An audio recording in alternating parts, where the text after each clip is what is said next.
біз рас көңіл күйіміз көтерілген сияқты. Дәл қазір ортаға тәтті жұпты шақырамыз. Жандос келе ғой.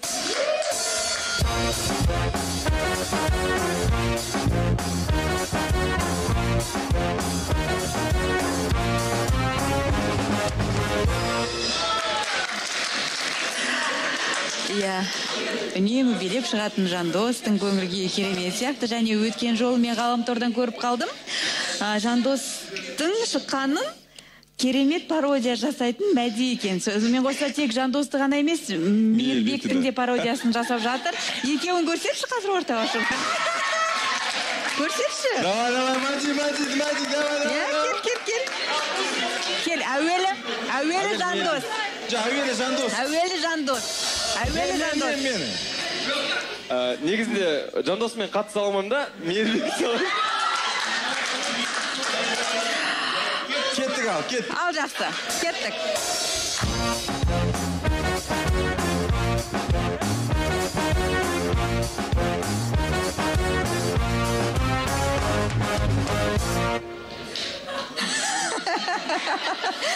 Шынымен де ұқсайды екен.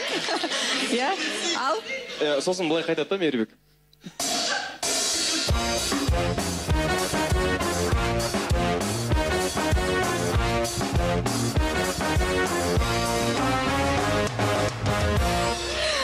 Ал енді Жандосты көрсетейік. Жандосты көрсететін болады. Голдбенд қайталасаңыздар.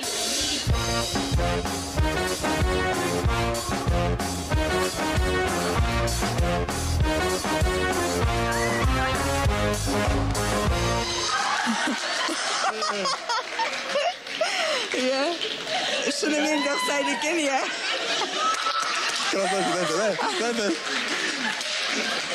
Көп рахмет, Мәди. Біраз көңіл күйіміз көтерілді. Ләззаттың қалы қалай, Жандос? Ләззаттың қалы өзінен сұрасақ дұрыс болар, негізі. Жарайды, ендеше ортаға шақырайық, әңгімемізді бастаймыз. Келе ғой, Ләззат.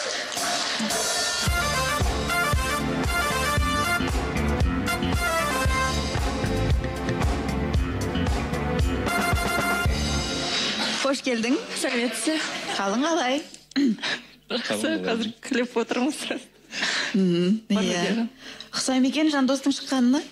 Қатты ұқсайды, Жақсы пародия салады екен Мәди. Ал, не жаңалық бар араларында? Солай бәрі жақсы. Күнде кездесеміз, күнде біргеміз. Сол. Негізі бәрі тфайты, Құдайға шүкір. Бәрі жақсы. Қазіргі таңда жоспар. Біз бұйырса Ләззаттың, яғни анасын, Наурыз мерекесіне таман орай бұйырса келеді екен.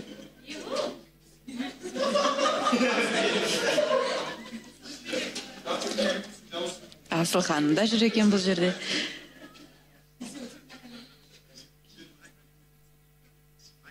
Рахмет. Айтпақшы, өткен жолы бір Жанерке мен Еркебұлан тойға дайындалып жатырмыз, Жандос лимузин жалдап жатыр деп қызық ақпарат таратқан еді. Өте шыны керек. Мен бұл видеоның бар екенін білмедім. Мен үйге келдім, сосын Ләззат маған хабарласады, Жандос интернетте Жанерке бір видео салыпты, көрші деп маған ссылкасын жібереді. Сосын ол ссылкаға мен басамды көремін. Жанерке маған тосын сый жасаған, негізі. Біз негізі жолда тұрған кезде бір лимузин жолдың бойында тұрған, бізді қасында тоқтадық. Және де мен шыны керек енді әрдайым қай жерде жүрсем де болашақты ойлап жүрем. Және де сұрай салайын, болашақта керек болады деген оймен ана водителімен, яғни сол лимузиннің бастығымен сөйлесуге жақындап, сонымен сөйлестім. Сол кезде түсірілген видеоны жалғасын Жанеркенің өзінен сұрап көрсек, қалай болған? Айта ғой. Ал Жанерке? жалған ақпарат таратып жүрсің, журналист ретінде? Жоқ, жақсы сөз, қазақта айтады ғой, жақсы сөз жарым ырыс дейді. Мен кәдімгідей Жандостың қызығып, ана машинаның қасына тоқтап қалдық та, көлікті қалған қатысушыларды күтіп тұрдық. Сол кезде Жандос ана кісімен аға ассалаумағалейкум кәдімгідей амандасып, кәдімгі бұл лимузинге қызығушылық танытып, жалғағанша деп бәрін ақпарат сұрап отыр екен, қызығып. Соған қарадым да, той расымен де жақында емес па деп Ләззатқа сұрақ қоямын. Мен оны жігіт біледі ғой, білмеймін. Алайда енді осы жыл екенін білемін деп сөйтті да. Сосын мен барып видео түсіріп жібердім. Енді мұны ақпаратты біліп жатыр, жақында той болатын сияқты. Біз оны бірінші болып хабарлап жатырмыз, сүйінші деп. Енді жақсы сөз жарым ырыс деген соң, мүмкін ол уақыт расымен де таяп қалар деген жақсы ниет қой біздікі. Сол сөйтіп бүкіл Қазақстан кішкене біраз адамдар құттықтап, біраз адам әзіл екенін түсініп сөйтіп жатыр. Енді алайда неге болса да жақсылыққа қарай осы әкелсін деп ойлаймын. Я, рахмет, негізі, я бұл айтылған әзілді мен түсінемін, өйткені шыны керек тойдың дауылы алыс емес. Сол себептен мен де болашаққа қадам жасап, бәрін реттеп жатқанымыз ғой, ақырындап жоспар құрып деген сияқты. Алыс емес дейсің, енді қаншалықты алыс емес? Жанерке мен Еркебұланнан бұрын бола ма? Айта ғой. Сендерге Сәтпаевқа барып алайықшы, бойдақ болып деп қояды. Бір екеуіміз барып, қыз бен жігіт болып барайық дейді, содан неміз болады дейді. Сосын мен айтамын, 30-ға таяқ қалдың, керісінше жолды сендерге береміз, дұрыс сендер үйлесейші деп мен бәрін айтып жатырмын. Еркебұлан мен Жанеркеге екеуі бірге жүреміз ғой бәріміз енді. Жұптар болып, балалармен, қатысушылармен бірге жүрген кезде әрдайым айтып жүремін. Жанеркеге де, Еркебұланға да құлақтарын алтысарға. Біз негізі өзім Сәтпаевта болған жоқпын деп, Сәтпаевқа барғым келеді, қашан көрерміз деп, әзіл ретінде тиісіп қоямын. Соған мүмкін әзіл ретінде маған Жанеркен жаңағы жалған ақпараттың болғанда бір маған жауап ретінде қайтарған деп білем негізі. Өйткені видеоны түсіріп тұрған Еркебұлан, айтып тұрған Жанерке. Екеуінің тарапынан болған жағдай, бірақ әзілдерді қабылдадым, көп рахмет. Өте орында. Және де Сәтпаевқа қашан барамыз мен? Деп оны Еркебұлан өзіне Жанерке өзің барып ал дейсің, содан кейін көре жатармыз. Түсінікті. Енді қаншалықты алыс емес деген сұраққа жауап бермедің? Қаншалықты алыс емес. Біріншіден, жаңа ғана басында айтып кеткен болатынмын. Бұйырса біз осы Наурыздың уақыты кезінде, яғни Ләззаттың анасы бұйырса Алматыға жол тартып шығып келеді. Және де анасымен танысып, сөйлесіп, ақылдасып, анасының айтатын тыңдап деген сияқты бірінші. Содан кейін қаншама сол тойдың алыс емес екенін содан кейін айтсам. Түсінікті. Бірақ ниет бар, бәрі жақсы, тойға шүкір. Дайындық, ақылы жоспар құрып жатырмыз. Ләззат, қош келдің. Әрқашанда айтатын осы жұп өте үйлесімді. Қандай жағынан болсын, киім үлгісі болсын. Бүгін шаш үлгілеріне қараса 90-шы жылдардағы панк-рокерлар сияқты болып отыр да. Өте әдемі. Мен Ләззатқа сұрағым бар еді. Ләззат, енді жеке айтқанда да болады еді, бірақ саған сұрағым, осы Жандоспен жұп болғалы, Жандосты осылай жігіт ретінде қабылдағалы бері, Жандостың айтуымен өміріңде бір нәрсені өзгерткен нәрсе бар ма? Мысалға, бұрын мен былай істейтін едім, Жандос айтқаннан кейін былай істеймін деген бір өзгеріс бар ма, соны айта кетсең? Өзгеріс бар деп айтуға болады. Мен ба, Жандостың ба? Сенің өмірінде қандай өзгерістер пайда болды, мен пайда болғалы деген сұрақ па? Қазір мен екеуміз жұп болғандан кейін Жандос қалай айтады, солай мен... Негізі мен жауап берейін, мен көмектесіп берейін, негізі Ләззат... Ойымды жеткізе алмай отырмын. Мен сұраймын, енді Ләззат қандай, не істейсің, қандай ойың, бір жағдайлар болып қалады, бір ақылдасатын. Қалай, осындай кезде қалай істейсің деп мен сұрақ қойғанда, жауап былай болады. Енді сен қалай айтасың, солай болады дейді әрдайым. Бірақ енді кішкене өз ойыңды айтып, өзім кішкене суырып тартып аламын да, ішіндегіні. Бірақ ризамын жауаптарына, өткені Жандос, мен сенімен қосылам, сен қалай айтсаң, солай болады деп әрдайым сөйтіп айтады. Енді көз тиіп кетпесін, өмір бойы солай болсын енді деп айтып келіп. Керемет. Тағы сұрақтарың бар ма, Ақжарқын?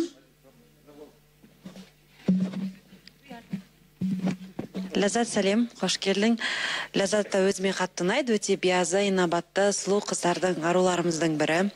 Жандос екеуі өте жарасымды жұп. Шынымен де болашақта емес, тезірек жылдамдатындар. Енді Жандос өзің асыққаның бірі болған едің ғой. Тезірек енді осы жазда міне келіп қалды. Тойларыңды көрейік.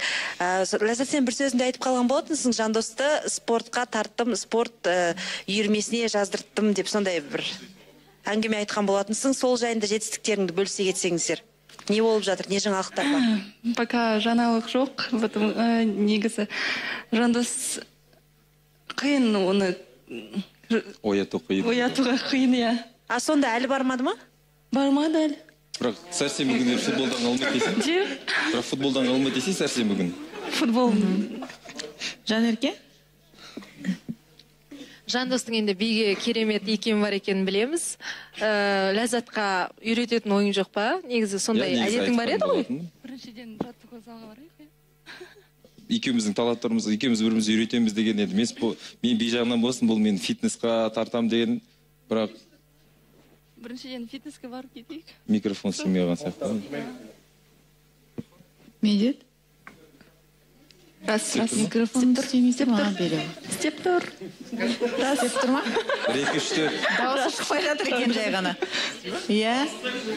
Ләззат үндемегені соншалықты, тіпті микрофон істемей жатыр ма деп уайымдап жатыр мына жерде қыз жігіт. Я негізі жоспарды бар. Ләззат, Жандос жоспарларын айтып жатыр. Сен қосыласың ба?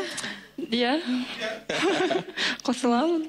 Түсінікті. Қазір мамам келсін. Енді бағдарлама барысында түрлі мәселелерді талқыладық. Тұңғышыңды ата-енеңнің қолында бере аласың ба деген сұрақ. Мен ойымша, мен атам енем, Жандос айтқанда біз бұйырса бірге тұрамыз ғой. Сол үшін еш қиындық болмайды. Иә, қиындық болмайды. Бірақ мен ойлаймын, менде мысалы опыт жоқ. Тұңғыш болған үшін, и ата-ене қасында болғаныған жақсы болады. Үйренемін, сол. Дәл тапқан ақыл екен, жақсы. Негізі мен де айтып кететін кішкене. Әрине, мен үшін Медеттің жағдайда, менің жағдайымда екеумізге түсінікті де, екеумізде үйдің кенжесі болғаннан кейін, болашақта менің жарым әрине өз баласын ата-енесіне береді, өйткені бірге тұрады. Онда ешқандай бір шешілмейтін зат, бір тудыратын бір әңгіме, сұрақ болмайды. Және де өз басым, егер де болашақта бөлек тұрып жатсақ, егер менің анам бұл менің яғни немересін өзіне алам десе, баланы кішкене бір жастан асырып, мен қарсы емеспін, егер де Ләззат қарсы болмаса әрине. Бірақ енді мен ойлаймын, болашақта менің айтқан сөзіммен Ләззат толықтай келісетініне мен күмән жоқ қазіргі таңда. Бірақ енді мына жерде бағана айтты ғой, алтын айтты ғой Мадиге, қазір бәріне сене, бәріне келсем деп, бұйырса болашақта бала пайда болғаннан кейін жоқ, мен бермеймін деген әңгіме пайда болған кезде қалай шешеміз? Онда шешімін табамыз. Оған сыйластық, ең бастысы сенім. Енді сендерде мәселе туындамайтын сияқты, себебі сендер ата-аналарыңмен бірге тұрасыңдар. Иә, ондай туындамайды, бірақ ешқашан қарсы емес өз басым. Бұл мәселеде Мәди жақсы кеңес береді, иә, сонда қазірден бастап барлық мәселелерді талқылап алсын ба? Мәди, қалай ойлайсың? Қазір жарнама! Бәрін біліп алған, бәрін біліп алғансың ау деймін, Мәди.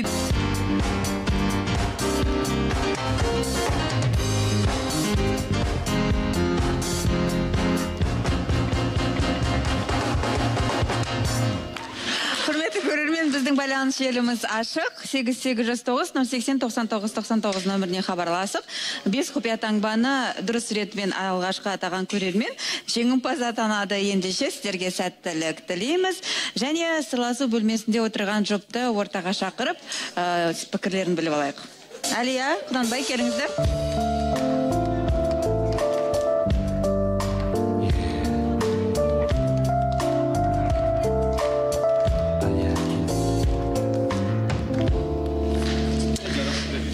Иә, ұзақ сырласқан жоқсыздар, бірақ шешім қабылдай алдыңдар деп ойлаймын. Иә, кешке кездесеміз деп шештік. Керемет, кездесеміз дейді. Айтарыңыз бар ма, Құнанбай? айтарыңыз жоқ, иә? Жақсы. Ендеше сізге сәттілік. Міндетті түрде суретке түсіңіздер, жақсы ма? Ұмытпаңыздар. Шығарып салайық.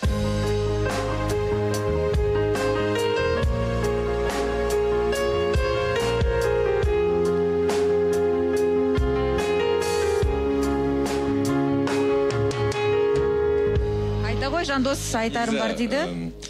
Кеше бағдарлама болды ғой, кеше мен осы қалау жобасын көрмейтін ағаларымның бірі, бірақ маған жақындарым кеше Бағлан Жүнісбаев ағамның туған күн болған. Бірақ кеше туған күн болғаннан кейін ертерек үйге біздің бағдарламаны қосып 12-3-ге дейін күтіпті. Бірақ кеше біз ортаға шыққан жоқпыз. Дегенмен ағам күтіпкен. Туған күн құттықтайды деп. Бірақ құттықтап жіберейін. Кеш болса да кешірім сұраймын. Бағлан аға, сізді жақсы көремін. Туған күніңіз құтты болсын аға. Жасқа жас қосыла берсін. Ең басты денсаулық тілеймін сізге. Біз де тілектерге қосыламыз. Барлық бақыттарды сізге тілейміз. Жандос, Ләззат, ендеше жоспарларың жақсы екен. Іске ассын, сәтті өтсін. Сендерден күтетін жаңалықтарымыз көп негізі. Сондықтан үміттерімізді ақтайсыңдар деген үмітпен сендерді шығарып салайық.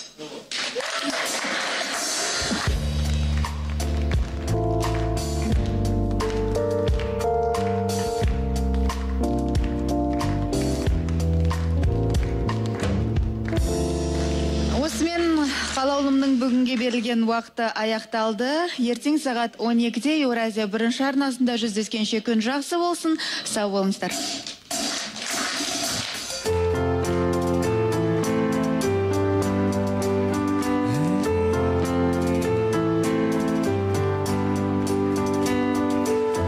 Жатыр ғой талайсың